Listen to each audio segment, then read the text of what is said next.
Hello and welcome to FYI Weekly, your official source for the latest news and information from the city of Greensboro. The findings of the city's annual Growth and Development Trend Report show Greensboro's poverty rate declined from nearly 20% to 16%, and the median earnings for workers increased by $1,000, while the number of development plans submitted for review nearly match pre-recession levels. The report also points to quality of life improvements in the areas of teen pregnancy and infant mortality rates on a downward trend, while the high school dropout rate remains one of the lowest in the state. The data used to compile the report is generated from a variety of local, state, and federal agencies. Mayor Nancy Vaughn says it's encouraging to see this significant drop in Greensboro's poverty rate compared with an increase in median earnings. We have been diligently working to address this issue by bringing more jobs to our community to provide better opportunities to our residents while cultivating a workforce for our vast college population. The Growth and Development Trend Report indicates a slight increase in the median value of owner-occupied homes, while the value of new construction significantly increased by 123% for apartment units, compared to a 48.5% increase in the value of single-family residential construction. The full report is available online on the city's website. For more information or to request a copy of the report, please contact the Planning Department at 336-373-2149. Greensboro police officers will be riding all-terrain vehicles near the railroad tracks and rail crossings on select days this month. These specially trained officers are promoting awareness about rail safety as they monitor the rails, looking for people walking on or near the tracks. Officers will be patrolling the areas around active rails on the morning of Wednesday, May 17th, during the afternoon on Tuesday, May 23rd, and on the evening of Wednesday, May 24th. Already this year, one pedestrian lost his life to a train accident. The goal of the ATV campaign is to prevent future pedestrian or vehicle train collisions in the city. Pedestrians and drivers are reminded they should never try to beat a train. It's important to note trains can neither veer nor stop quickly enough to avoid a collision with a person or a vehicle on the tracks. The average freight train traveling at 55 miles per hour needs more than a mile to make a complete stop. 1 mile is the length of 18 football fields. Drivers, bicyclists, and pedestrians must be alert around railroad tracks, avoiding texting or wearing earbuds. All train tracks are private property, and trespassing is illegal and extremely dangerous.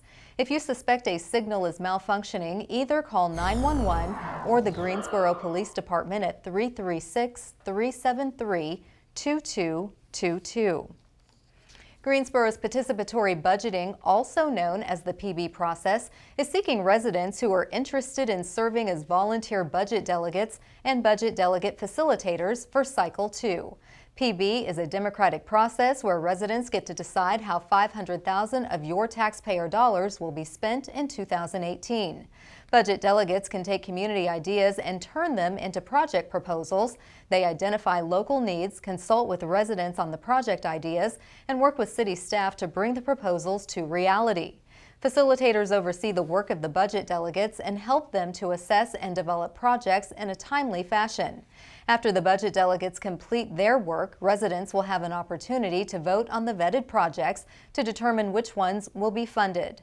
Budget delegates and facilitators must be able to attend one training session, volunteer 2 to 4 hours per week, and work from May to October. Budget delegate training sessions will be held from 11:30 a.m. to 1 p.m. on May 22nd and from 6:30 p.m. to 8 p.m. on May 25th. Facilitators will be trained on May 23rd from 6:30 p.m. to 8 o'clock p.m. For more information, please contact the PB Outreach Coordinator at 336-373-7750 or send an email to pbgso@greensboro-nc.gov. The Latino Community Coalition of Guilford recently hosted the 3rd annual Notable Latinos of the Triad Gala. This event is aimed at celebrating the achievements and contributions made by and for the Triad Latino community. Notable Latino and Corazon Latino recognizes Latino and non-Latino community members, businesses, and nonprofit organizations that have consistently served as an ally to the Latino community.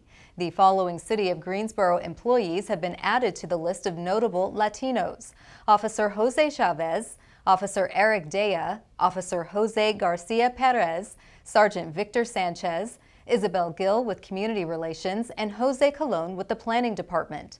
The city employees recognized as the 2017 Corazon Latinos include Dr. Love Crossling, Human Relations Director, Beth Bowles with the Greensboro Central Library, Detective Anders Lindrup, Captain Joe Kemmel, and Deputy Chief Mike Ritchie.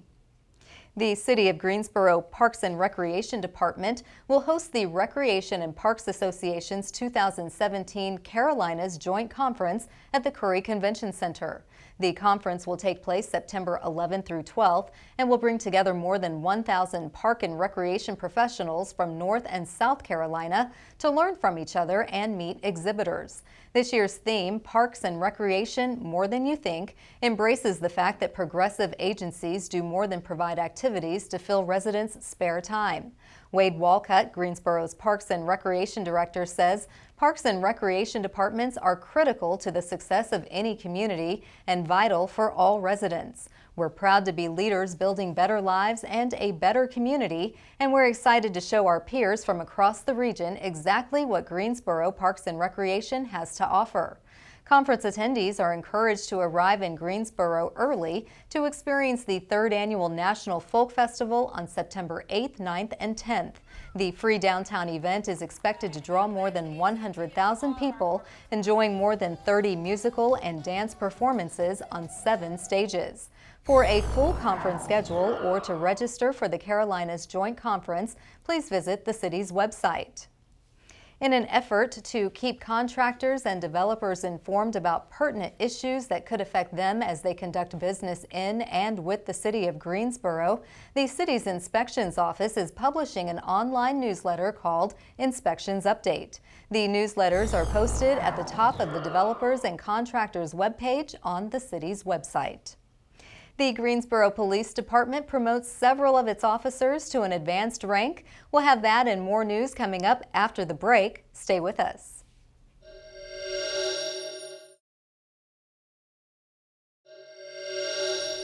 Welcome back to FYI Weekly. Congratulations are in order for the 12 officers and 1 non-sworn employee with the Greensboro Police Department who have either been promoted or advanced in rank. The police department held a promotion ceremony in the City Council chambers. Family and friends of the officers, along with members of the City Council and the city's executive team, were also in attendance.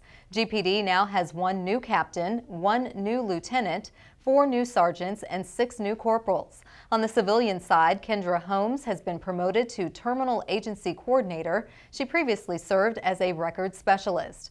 Police Chief Wayne Scott says these employees are bearing the mantle of leadership at a time when motivating, inspiring, and monitoring officers is extremely important. He is confident each of these young men and women will continue to serve our city with honor and a passion for the nobility of policing. The City Council passed a resolution declaring May as National Bike Month. Throughout this month, the City of Greensboro and partner organizations will host special events and activities for bicyclists, whether they are new to bicycling or experienced. Bike Month is an opportunity for residents to enjoy the benefits of bike riding in all forms, whether commuting to work and school, running errands, or for exercise and recreation. Residents are invited to take part in a host of planned activities to include Bike to School Day, and the Lindley Elementary Bike Rodeo is taking place on May 10th. The Bikes and Brews Pub Roll is on May 13th, and adults can bike to work the week of May 15th. The events will wrap up with a Ride of Silence on May 17th and the Celebrating New Bikeways Ride on May 19th. You must bring your own bicycles to these events. Helmets are strongly encouraged, and having lights on your bike is also recommended. For more information about National Bike Month, please visit the website for the League of American Bicyclists. There's still time to participate in the Greensboro Police Department's 5K race honoring fallen officers. The 28th Annual Law Enforcement Memorial 5K will take place this Saturday. Runners will take their mark at 8:30 a.m. at 100 Police Plaza in downtown Greensboro. Registration is $30 and all proceeds benefit Special Olympics of North Carolina. The course winds along the streets of our beautiful city, taking runners through the UNC Greensboro campus and the historic Blandwood area, wrapping up at police headquarters. Prizes will be awarded to the top 3 males and females in each age category, and the event is co-sponsored by the Guilford Merchants Association and the Special Olympics of North Carolina. The Greensboro Fire Department began its annual fire hydrant testing on April 1st and will continue this operation through May 15th. All city hydrants will be tested to ensure they are operable and able to produce the required water pressure and flow when needed. Because this testing must be done during normal operating hours, it will be impossible to know in advance where or when the testing will take place in any specific area. Opening hydrants can sometimes cause a temporary discoloration of water in nearby homes. The discoloration is not harmful in any way and can be cleared up by running the water for a few minutes. This kind of testing not only ensures the protection of our residents, it also serves as an evaluation indicator used by the ISO, Insurance Services Office, which rates cities according to the fire protection they offer. The ISO rating resulted in the Greensboro Fire Department being elevated to a Class 1 protection rating, the best rating possible. Greensboro has maintained this top rating since 1992. If you observe a hydrant that is out of service or experiencing problems, please contact the City of Greensboro Water Resources Department at 336-373-2033. There's still time to enroll in the city's Summer Youth Academy. This program brings high school students together to learn about city programs and services available to them and the community.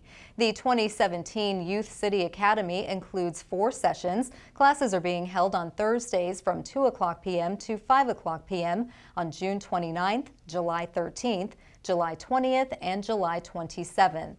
Applications are being accepted from students who will be rising 9th through 12th graders as of August 1st. Students must live within the Greensboro city limits. Applications are due on May 15th, but students should apply early as space is limited.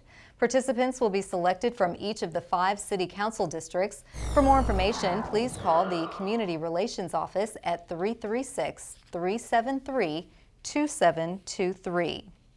May is an important time of the year for our code enforcement team. Coming up after the break, we'll learn what city staff is doing to recognize Building Safety Month. Stay with us.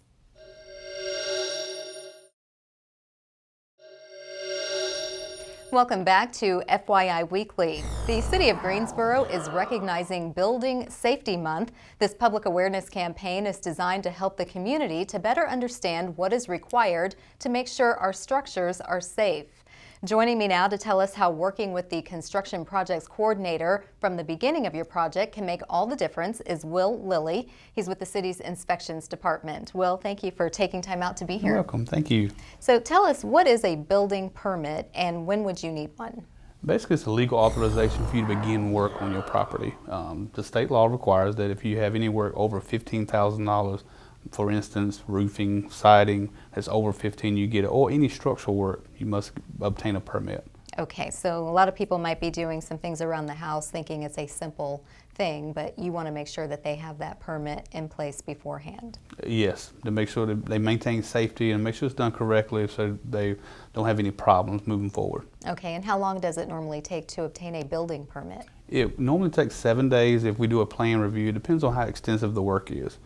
If it's not extensive, they will meet with me and I will normally let it go over the counter if it's something very small. When you say plan review, is it up to the person to have a detailed plan, like an official architectural design? They don't need to be stamped by an architect. The homeowner can draw them as long as the plans are drawn to scale so we can see and make sure the measurements work and they meet the code requirements for the measurements. Then that's all we need to do a plan review. Okay, that's good to know because I'm sure a lot of people aren't aware of that.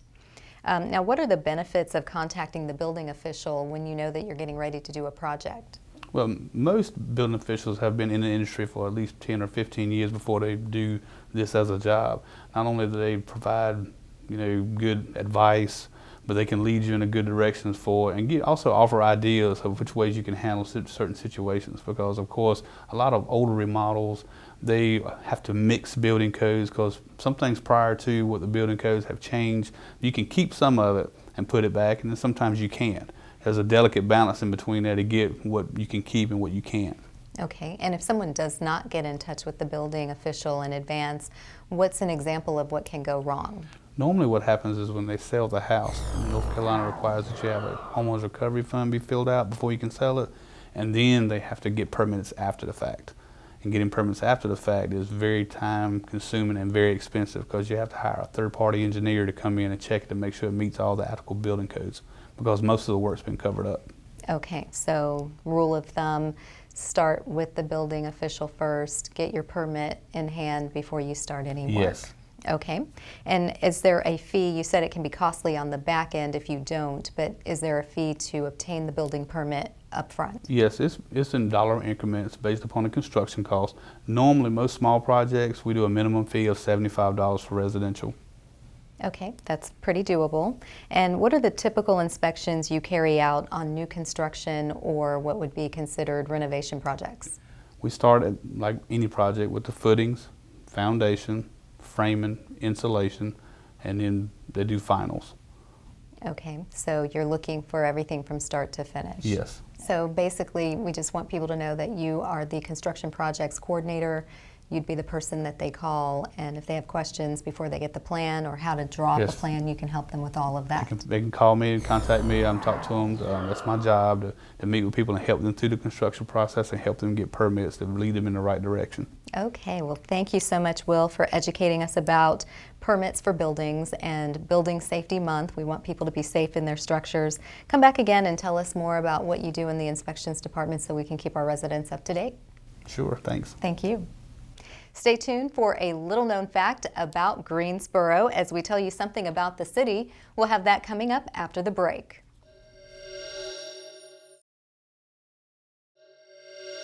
Welcome back. One way to stay in the know is by attending City Council meetings. Greensboro City Council meetings are open to the public and air live right here on the Greensboro Television Network. The next regular meeting will take place at 5:30 p.m. on Tuesday, May 16th in the council chambers on level 2 of the Melvin Municipal Office Building located at 300 West Washington Street.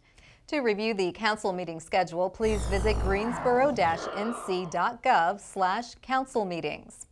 Here's an opportunity to learn a little something about the city. The Fisher Park neighborhood is named for the property's early owner, Captain Basil John Fisher. Captain Fisher was a retired British Army officer originally from Scotland who immigrated to Asheboro, North Carolina in the mid-1880s to assist in the management of a gold mine. Fisher turned to real estate development and acquired attractive land in Greensboro, then known as Lindsay's Woods, a lowland swamp area that served as a dumping ground for Greensboro's 10,035 residents. In 1902, Captain Fisher and his wife Isabella donated 28 acres of this land to the city of Greensboro for the development of the city's first suburban neighborhood designed around a park. In exchange for the land and $5, the city agreed to build roadways that would eventually traverse the heart of the neighborhood, comprising Fisher Park Circle, North Park Drive, and South Park Drive. Captain Fisher died in 1903, and his remains are in Green Hill Cemetery in the Fisher Park neighborhood. Coming up after the break, we'll tell you what's going on in the city if you're looking for something to do this week.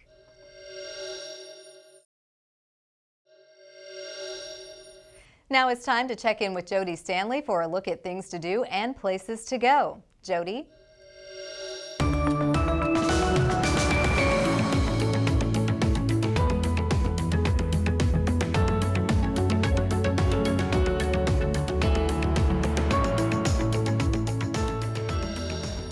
Thanks, Carla. This week will feature some special activities happening in honor of Mother's Day, which is happening on Sunday. On Friday, Central Library will host a Mommy's, Grandma's, and Aunt's story time for babies up to 18 months starting at 9:30 a.m. and a second story time geared towards children ages birth to 5 starting at 10:30 a.m. This special story time will feature delightful books, songs, hand rhymes, stories, and more. Parents, did you know that the City of Greensboro offers a wide variety of events and programs, many that are free of charge for children and teens? Be sure to check out the library's webpage for more information at greensboro-nc.gov/library. Moms, do you need a break? If so, have your teenager check out the Summer Sneak Peek event hosted by the Summer Night Lights, or SNL program, on Friday from 7 to 11 p.m. at the Greensboro Sportsplex, 2400 16th Street. Greensboro teens ages 13 to 18 are invited for free pizza, basketball, soccer, music by DJ A Vegas, and a photo booth. Summer Sneak Peek kicks off a full season of free SNL programs for local teens at Greensboro recreation centers and libraries. For a complete list of events and additional information, visit greensboro-nc.gov/SNL. Looking for a fun activity to do with Mom? City Arts is hosting a Cooking with Beets and Turnips class from 6:30 to 7:30 p.m. on Thursday at the Caldclew Multicultural Arts Center, 1700 Orchard Street. The class is free, but donations are welcomed. Registered dietitians will lead the class in how to use both items using fresh produce. Space is limited, so reserve a spot by calling Todd Fisher, Programs Coordinator with Parks and Recreation, at 336-373-2974. Call today. Who knows when an opportunity like this will turn up again. Back to you, Carla. Thank you, Jody. The City of Greensboro has 22 departments committed to serving you, our residents and visitors. Let's go behind the scenes in our department spotlight. The Minority and Women's Business Enterprise, or MWBE program, promotes inclusive bidding for businesses owned by minorities and women, using its economic power of purchasing to extend contract opportunities to all interested companies. Encouraging minority and women-owned companies to bid on city contracts increases competition, stimulates the local economy, and helps to ensure diligent use of public funds. Through the MWBE program, the city provides minorities and women an equal opportunity to participate in all aspects of city contracting and purchasing programs, and prohibits discrimination against a person or business in pursuit of these opportunities on the basis of race, color, sex, religion, or national origin. On the other side of the break is this week's Way to Go GSO shout-out. Stay with us.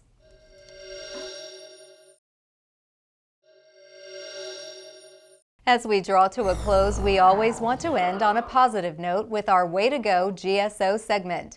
Congratulations to Tariq Cohen, the North Carolina A&T running back, made the Chicago Bears' second selection in the 4th round of the NFL Draft with the 119th overall pick. Cohen is the leading rusher in the Mid-Eastern Athletic Conference, boasting more than 5,600 yards on 868 carries. A 4-time All-Conference selection who was voted the MEAC Offensive Player of the Year in 2015. Cohen set all-time school records and competed on North Carolina A&T's track team as a sprinter. That concludes this edition of FYI Weekly, but you can stay connected to the latest city news by linking to us on Facebook, Twitter, YouTube, and Instagram. For all of us here at the City of Greensboro, thanks for watching, and we'll see you next time.